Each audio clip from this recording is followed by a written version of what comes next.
Hello everyone, my name is Matthew Pierce, and today I'm going to be talking about one of the most resilient asset classes around at the moment in a world of economic uncertainty and volatility, and in many cases instability.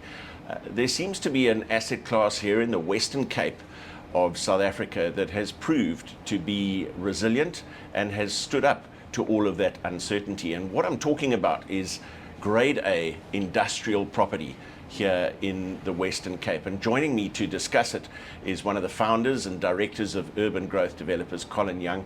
Colin, great to have you here, and we've spent quite a lot of time talking about your journey in this space and why your background is so relevant to the space. And before we get into some more detail on that, why has Grade A industrial property in the Western Cape proved to be so resilient, in your opinion? Thank you, Matt, and thanks for welcoming me. Welcome, everybody, and thank you for having me. Industrial property in the Western Cape, well, it's an intriguing asset class because, given my background in Woolworths, where I worked for 6 years, I was head of audit, I did various different roles. Woolies sells clothes and foods, and so the food supply chain and the clothing supply chain, they are very different, but they're very similar in the sense that these big box distribution centers are always very strategic, they're very needed. And so I've always, having been involved in retail, we've built a few supply chain properties, retail convenience centers, and as my role at Old Mutual, where I was Chief Investment Officer of all the property, we owned a lot of big super regional shopping malls, etc. And what was very evident is how strategic those distribution centers are. A lot of the top retailers, they own them. They're very strategically placed. They're very important. And those are the properties that we had our eye on for many, many years. And we we decided one day just to, right, this is the asset class we're going into. This is the assets. We're in the Western Cape. We understand it. It's well-run province relative to the other provinces, and with all the semigration coming and these people coming into the Western Cape, surely more and more goods need to be moved around the province. So we identified that 5-6 years ago, and we basically worked hard to create a beautiful portfolio of these properties, and we've very attractive asset class for us, and it's proven their defensive capabilities. When COVID hit, those properties stood the test of time. When online shopping suddenly exploded, those are the properties that thrived. And you just need to look at these logistic properties, how Amazon has ballooned, Take-A-Lot. These logistics property companies are doing so well, and it's the backbone of that is the supply chain property that sits in the background there. So those are the properties that we want to own. And we've assembled a beautiful portfolio, as I've said. You speak about we. Now, in the context of Urban Growth Developers, you've got a fantastic team, but the founders, yourself and Ross Gregory, you bring really complementary skills. And you mentioned your time at Woolworths and then at Old Mutual, but you as a team, just take us a little bit through your journey, the two of you, and how you came together to found Urban Growth Development. Okay, well, I was working at Old Mutual, and we recruited a whole lot of graduates from UCT. Ross was one of them. He was allocated into my team. I was head of the direct portfolio, and we just gelled and we clicked and we raised money. We created open-ended funds for Old Mutual. We raised 3.5 billion rand. When Transnet sold the waterfront, half that money came into our fund. So we've worked together well, and Ross has very good interpersonal skills. He understands leasing. He's got good network out there.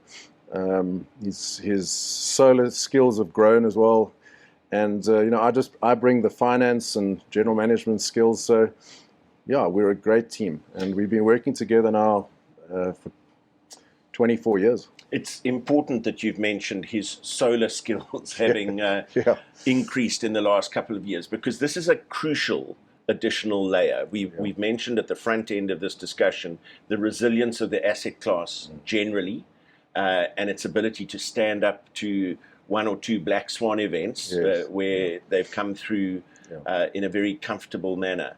But there's another layer that you've added here throughout your portfolio that is growing. You're aiming to go completely off grid, and particularly with solar installation. Yeah, Matt, we've spent 22 million rand on solar projects on our properties. So they all have solar on them. We're off the grid, so to speak. And yeah, I mean, it's, Investec and Nedbank funded us in terms of some of those projects. And so we've invested a lot of money there, and it just makes our properties so much more attractive because we're not impacted by load shedding, and tenants love it, and they love the property. They just know that business continuity is so important, and they felt the effects of load shedding, and they come into our properties. We're great landlords. We treat our tenants like the king, and and the properties are very, very attractive to them. So so long may it last. Every journey starts with one small step. What was the first step in terms of a property for urban growth developers, and what does the portfolio look like now?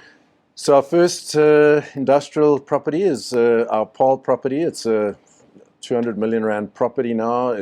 We've got 18 tenants there. We bought the property from Paarl Media, they decided to move out of Paarl and built themselves a massive a new head office and distribution center in Montague Gardens. So they left the property with Paarl Labels, occupying 25% of the property. And then we did a deal where we carved up the property into a nice park. We created fire breaks between each of the units.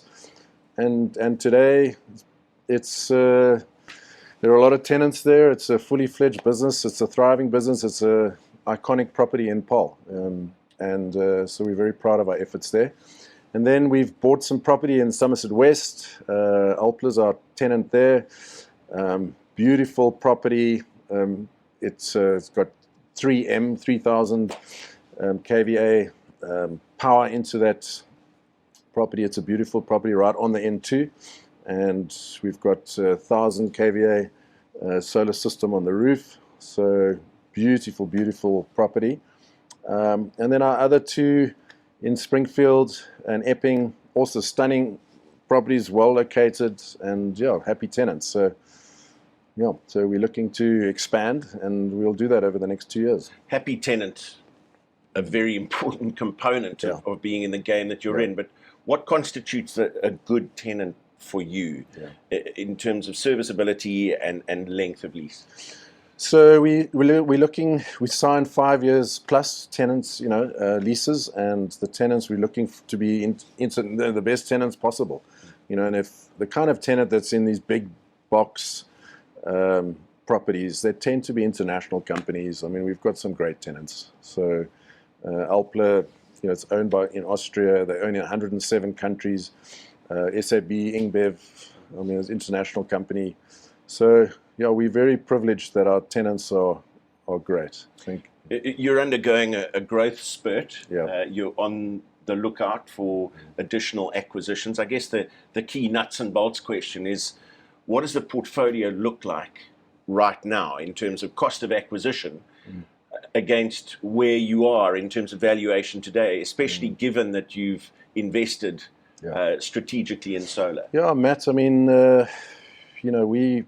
the portfolio is in great shape. We've got 5 beautiful properties. The valuations are conservative. We've spent all this money on solar. All of that valuation needs to come through. We'll do that reval at the end of in July this year. So there's definitely that upside. And it generates good cash flow. So you divide that by the cap rate, it creates a lot of value, 4 times the amount that we spent. So I think we'll be pretty conservative with our valuations, of course, because we've got 4 years to go. But it's looking good. There's a lot of talk in the investment world, Colin, about what have been termed as alternative investments, away from the norm in a private portfolio. This is an asset class that's quite difficult for, dare we say, the average investor to access. Do you feel confident that you've got something here that an investor could show some interest in, try and understand the mechanics of your business, and be able to own a small part of it? Oh, thanks for asking that, Matt. I mean, these properties are big. They're bigger than 100 million rand. It's not like you and I, in our individual capacity, we can't buy these kind of properties. So we've created a vehicle where investors can come in and participate. Well, it's good news because this, as we said from the start of this discussion, an asset class that continues to perform and to demonstrate its resilience in some very challenging times. So for more information, feel free to contact Colin or Ross at Urban Growth Developers.